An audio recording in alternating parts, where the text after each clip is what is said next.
사랑이 진리다라는 주제로 함께 말씀을 나누겠습니다.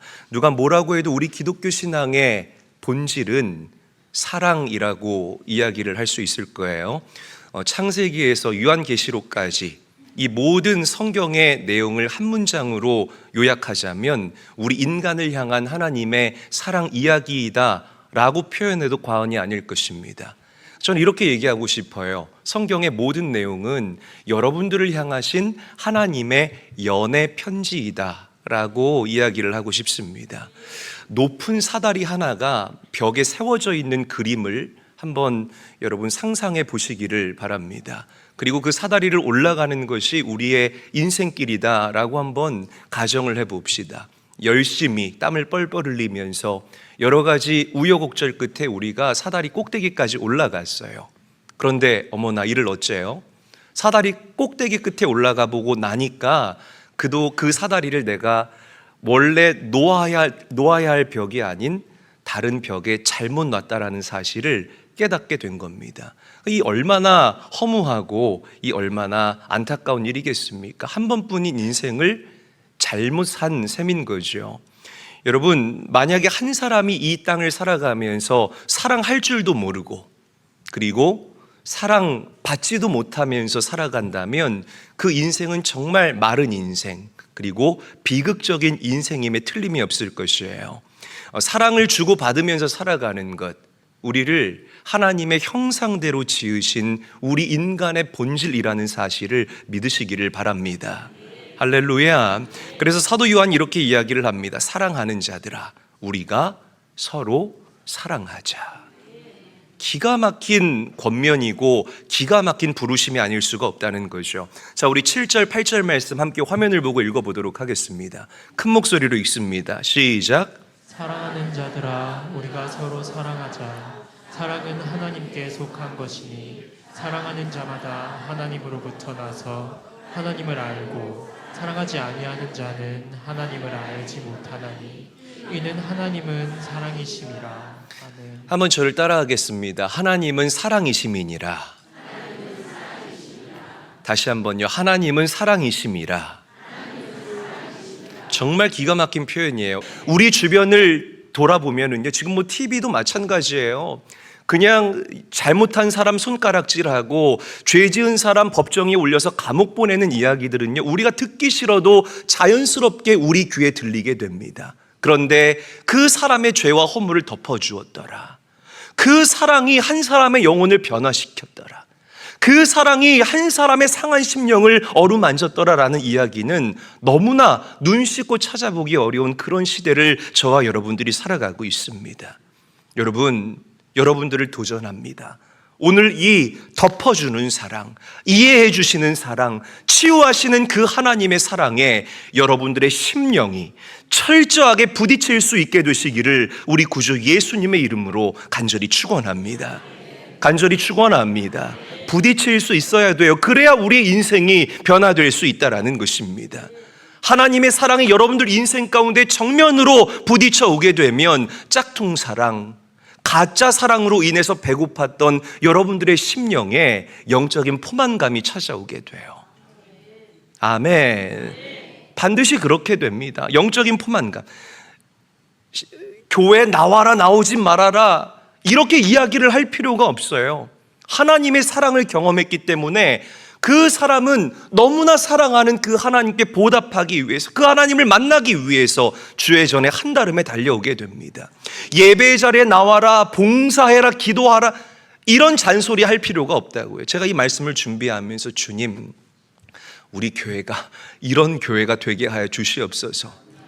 얼마나 기도했는지 몰라요. 바라고 원하기는 우리 교회 안에 다른 것보다 이 하나님의 사랑을 진하게 경험한 사랑에 빚진 자들이 나날이 늘어갈 수 있게 되기를 우리 구주 예수님의 이름으로 간절히 축원합니다. 이 마지막 때를 살아가는 저와 여러분들에게 필요한 것은 물질 아닙니다. 좋은 차, 좋은 집, 천만의 말씀이에요. 사회적인 위치, 높은 권력 절대 아닙니다. 하나님의 사랑이 필요합니다. 믿으시기를 바랍니다. 여러분, 하나님의 사랑을 경험하면 인생이 달라질 수밖에 없어요. 하나님의 사랑을 경험하지 못하면서 살아가는 인생은 차를 타고 다니는데 그 차에 시동이 걸리지 않은 것과 똑같습니다. 여러분, 차에 시동이 걸리지 않으면 우리가 어떻게 해야 되죠? 차를 밀고 다녀야 되잖아요. 그러니까 이 얼마나 수고스러운 일이겠어요. 생각을 해보세요. 하나님의 사랑을 경험하지 못하는 인생은 시동이 걸리지 않는 차를 밀고 살아가는 인생과 똑같다는 것입니다. 너무나 가중하고 너무나 무거운 인생이 될 수밖에 없다라는 거예요. 교회 나오는 게 너무 힘들어요. 예배에 와도 기쁨이 없습니다. 기도의 자리, 말씀의 자리에는 도무지 나올 수가 없습니다. 왜 그런 줄 아십니까? 하나님의 사랑에 부딪혀본 경험이 없기 때문이라는 것이죠. 사랑하는 제일교회 성도 여러분, 하나님의 사랑을 깊이 있게 경험할 수 있는 오늘의 이 예배가 될 수 있기를 주의 이름으로 간절히 축원합니다. 하나님의 사랑을 경험하면 나오지 말라 해도 나와요. 요즘 저희 교회가 점점 알려지면서 원근 각지에서 성도님들이 많이 오셔요. 그런데 특히 멀리에서 오시는 손님들을 생각할 때 제가 이런 생각을 합니다. 하나님, 참 이 말씀 한 토시 한 구절 하나 허투루 준비할 수가 없겠네요. 그들이 왔다 갔다 하는데 걸리는 그 시간을 생각하면 제가 정말 잘 준비해서 그들을 먹여야 되겠군요 라는 결단과 다짐을 목사로서 해보게 됩니다. 멀리 서울에서, 저기 멀리 경기도권에서, 또 영종도에서 오시는 분들도 얼마나 많고, 또 최근에 수원에서 오시는 분들, 이런 분들을 생각할 때 참 마음이, 가슴이 뜨거워지지 않을 수가 없습니다. 왜 이들이 먼 길을 마다하고 주의 전으로 달려 나오겠습니까? 하나님의 사랑을 경험해 봤기 때문이라는 거예요. 할렐루야. 여러분, 주의 전에 달려 나오실 때 기쁘십니까? 옆 사람에게 물어보세요. 저보고 아멘 하지 마시고요. 옆 사람에게 한번 물어보세요. 우리 인사합시다. 주의 전에 나오는 길이 기쁨이 되기를 원합니다. 인사하겠습니다. 여러분들이 교회 나와서 앉아있다고 해서 다 여러분들의 구원이 개런티 되는 것이 아닙니다. 내가 사랑을 경험한 자로서 얼마나 이 땅에서 그 사랑을 아웃풋하며 살아가는가, 이게 구원받은 성도의 징표가 될 수 있다는 겁니다. 믿으시기를 바랍니다. 어떤 사람이 성령 받았어요. 야, 우리 아무개 권사님 성령 충만한가 봐. 너 옆에서 기도 들어봤어? 입만 열면 방언이 쏠라쏠라쏠라 따따따따. 이게 성령 충만의 증거가 아니에요. 환상을 보고 예언을 하고 병 고치는 것, 이것이 성령의 충만함의 증거가 아니라 내 안에 성령께서 내주하시면 그 사람은 반드시 삶에서 사랑을 실천하며 살아간다는 것입니다. 여러분들에게 그 모습이 있기를 원합니다. 여러분들의 그 모습이 충만해지기를 주의 이름으로 간절히 축원합니다. 왜? 내 안에 예수님이 있으면 그 사람의 인생 가운데에는 반드시 사랑의 열매가 맺히기 때문이라는 것이에요. 여러분, 우리 안에 계신 성령님은 우리를 연합하게 하시고 우리를 일치되게 하십니다. 사람을 배려하게 하시고 이해하게 하시고 틀린 것이 아니라 인정하게 하시고 수용하게 하시고, 할렐루야, 사랑하며 살아가는 삶의 진수를 여러분들에게 맛보게 하십니다. 그런 건강한 성도가 되시기를 다시 한번 주님의 이름으로 축복드립니다. 자, 9절 10절 말씀 함께 한번 큰 목소리로 읽어볼게요. 굉장히 중요한 말씀이에요. 한 목소리로 읽습니다. 시작. 하나님의 사랑이 우리에게 이렇게 나타난 바 되었으니 하나님이 자기의 독생자를 세상에 보내심은 그로 말미암아 우리를 살리려 하심이라. 사랑은 여기 있으니 우리가 하나님을 사랑한 것이 아니요 하나님이 우리를 사랑하사 우리 죄를 속하기 위하여 화목제물로 그 아들을 보내셨습니다. 아멘. 앞 슬라이드 보여주시면 감사해요. 여러분 보세요. 굉장히 중요한 말씀인데 오늘 말씀의 하이라이트라고 이야기를 해도 과언이 아닐 것이에요. 자, 하나님의 사랑이 우리에게 눈으로 따라오세요. 우리에게 이렇게 나타난 바 되었다라고 이야기를 합니다. 자, 그런데 그 사랑이 어떻게 나타났냐면 예수 그리스도를 우리에게 보내주심으로 나타났다라는 거예요. 아멘. 여러분, 이 한 구절을 읽을 때에 정말 눈물이 핑 돌 정도의 감격과 감사함이 우리 성도들에게 살아 있어야 합니다. 왜? 우리가 뭔가 하나님께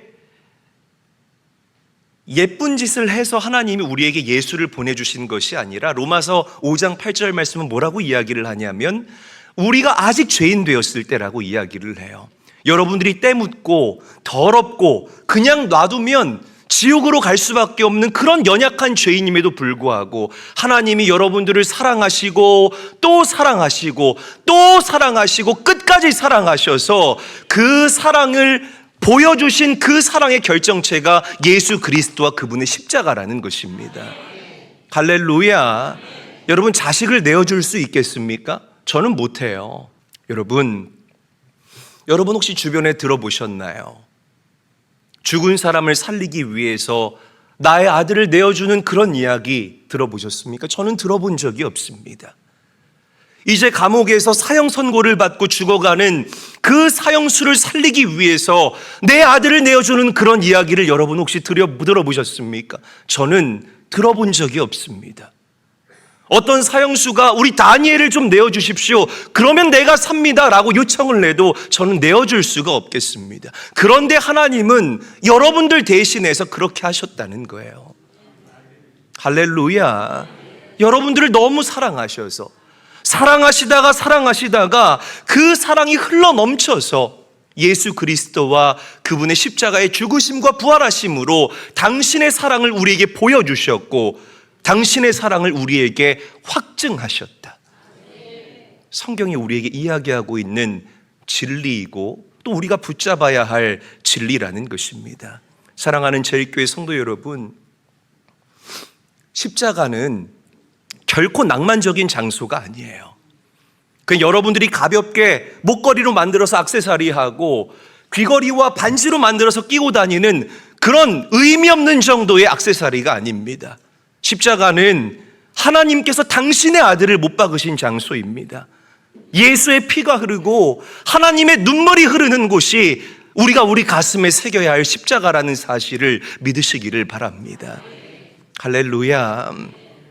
예수님의 손에 그 커다란 대못이 쾅쾅 박혔을 때에, 그 예수님의 옆구리에 커다란 대창이 푹 하고 찔렸을 때에 누가 눈물을 흘리셨을까요? 하나님께서 눈물을 흘리셨을 것이다 라고 저는 생각을 해봐요. 그래서 사도 요한이 오늘 저와 여러분들에게 얘기하는 겁니다. 하나님의 사랑이 이렇게 나타난 바 되었다. 아멘. 하나님의 사랑이 이렇게 나타난 바 되었다. 하나님의 사랑이 여기 있다라고 우리에게 이야기를 하고 있는 겁니다. 여러분들에게 질문 드려볼게요. 하나님이 우리 성도님들을 얼마나 사랑하실까요? 얼만큼 사랑하실까요? 십자가만큼 사랑하시는 줄로 믿으시기를 바랍니다. 믿으시기를 바랍니다. 한번 저를 큰 소리로 따라합니다. 하나님이 나를 십자가만큼 사랑하신다. 크게 한번 따라해 봅니다. 나를 십자가만큼 사랑하신다. 그래서 전해야 되는 거예요. 십자가 앞에서 해결되지 못할 죄가 없고요. 십자가와 예수 그리스도를 통과한 사람 중에 변화되지 않을 사람 없습니다. 여러분, 예수의 이름을 증거하며 살아가는 복음의 증인들이 될 수 있기를 주님의 이름으로 간절히 축원합니다. 자, 우리 요한일서 4장 11절에서 12절 말씀 한 목소리로 읽어보도록 하죠. 함께 읽습니다. 시작. 사랑하는 자들아, 하나님이 이같이 우리를 사랑하셨은즉 우리도 서로 사랑하는 것이 마땅하도다. 어느 때나 하나님을 본 사람이 없으되 만일 우리가 서로 사랑하면 하나님이 우리 안에 거하시고 그의 사랑이 우리 안에 온전히 이루어지느니라. 아멘. 우리 옆 사람과 인사하죠. 서로 사랑하는 것이 마땅합니다. 인사하겠습니다. 마땅하다라는 이 단어는 헬라어로 오페이로멘이라고 읽고 발음을 합니다. 사전적인 의미로는 당연히 그렇게 해야 된다라는 의미를 가지고 있어요. 그러니까 이 말을 조금 더 직설적으로 직역해서 우리 성도님들에게 전하자면 하나님의 사랑을 우리가 먼저 경험했으니 우리가 사랑하며 살아가는 것 당연히 그렇게 해야 된다라고 번역할 수 있는 것입니다. 하나님의 사랑이 눈에 보이나요? 아니요. 하나님이 눈에 보이나요? 하나님이 눈에 보이시는 분은 좀 이상한 분이에요. 그런 분들은 잠을 좀 충분히 주무시기를 바랍니다. 절대로 하나님은 눈에 보이지 않아요. 그런데 성경이 우리에게 얘기하지 않아요. 눈에 보이지 않는 하나님을 우리가 어떻게 보이며 살아갈 수 있습니까? 성경이 우리에게 얘기하는 진리는 사랑이라는 거예요. 보이지 않는 하나님을 우리가 경험하고 보이지 않는 하나님과 친밀해지고 가까이 할 수 있는 그 비결이 바로 사랑이다라고 성경이 이야기하고 있다는 것입니다. 믿으시면 아멘 합시다. 그래서 유명한 페스탈로치가 이렇게 이야기를 해요. 사람들이 서로 사랑하는 관계를 맺고 있을 때 하나님이 가까이 오신다. 그리고 저 유명한 러시아의 대문호였던 톨스토이는 이렇게 이야기를 합니다. 이 세상에 하나님을 본 사람은 없다. 그러나 만일 우리가 서로 사랑하면 하나님은 우리 가슴 속에 머무실 것이다. 저는 전적으로 동의합니다. 그렇죠. 이렇게 얘기하는 분들이 계세요. 목사님, 사랑하려고 하는데 제가 오늘 말씀 듣고요, 결심했거든요. 오늘부터 집에 가서 사랑해야지 결심을 했는데 집에 가니까 그게 잘 안 돼요. 또 남편 얼굴 보니까 이 안에서 부하가 치밀어 오르고요. 또 말 안 듣는 자식들 보니까 막 내 속이 찢어지는 것 같아요. 남성들도 그래요. 남성들도 저한테 얘기하기는, 목사님, 집에 들어가니까 그 특유의 긁는 주파수 있거든요. 그 주파수를 내면서 막 바가지를 긁으니까 제가 이 결심이 그냥 와르르 무너져서 어쩔 수가 없어요. 너무 이해가 되고 너무 공감이 돼요. 제가 그 주파수가 공감이 된다는 게 아니라 여러분들의 마음이 공감된다는 거예요. 왜 우리가 결단하는데 그 결단이 무너지는 줄 아세요? 우리 안에서 사랑이 프로듀스, 만들어지는 것이 아니기 때문에 그래요. 사랑은 여러분들이 생산해내는 것이 아니라 하나님이 부어주시는 것입니다. 그래서 예배가 중요한 거예요. 믿으시기를 바랍니다. 예배의 자리에 달려 나와서 하나님의 사랑이 여러분들에게 부어져야 그 사랑을 동력 삼아 우리가 그 사랑을 사용하고 흘려보내고 가정에서, 일터에서, 하나님이 여러분들에게 허락하신 발로 밟는 모든 곳에서 사랑을 실천하며 살아갈 수 있다는 것입니다. 믿으시기를 바랍니다. 이런 얘기가 있어요. 참 공감이 되는 이야기인데, 배경은 뉴욕이에요. 미국의 뉴욕. 가보신 적은 없지만 한번 상상을 해보세요. 추운 겨울 뉴욕에 어느 한 10살 난 소년이 맨발로 구두가게 안을 바라보고 있었다고 합니다. 계속해서 뚫어져라 구두를 바라보고 있는 거예요. 추운 날 맨발로. 어떤 고급차가 지나가다가 그 소년 앞에 멈췄어요. 그리고 그 차에서 나이가 지긋이 든 한 여사님이 내리셨습니다. 그리고 맨발 벗은 그 소년에게 물어봤어요. 얘야, 너 신발이 어디 있니? 너 왜 이렇게 추운 겨울날 신발도 신지 않고 이렇게 구두가게 안을 들여다보고 있니? 그러니까 이 소년이 이렇게 얘기하더래요. 네, 아줌마, 저는요 지금 하나님께 저 신발, 저 갈색, 저 반짝반짝 빛나는 거, 저거 좀 저한테 달라고 기도하고 있었어요. 이렇게 이야기를 하더랍니다. 그래서 그 여사님이 그 소년의 이야기를 듣자마자 그 소년의 손을 잡아 끌어서 구두가게 안으로 들어갔대요.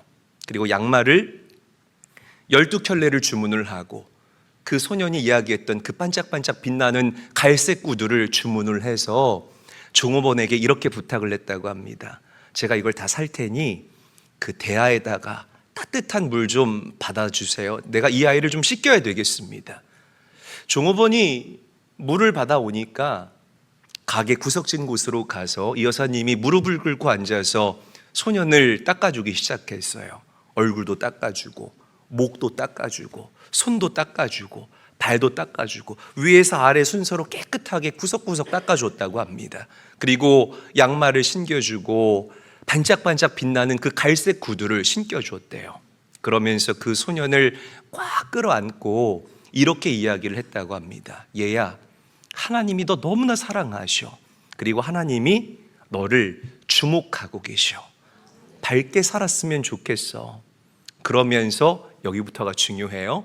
그러면서 이 여사님이 자신의 차로 가려는 그 찰나에 이 소년이 그 여사의 손을 탁 붙잡으면서 이렇게 질문하더랍니다.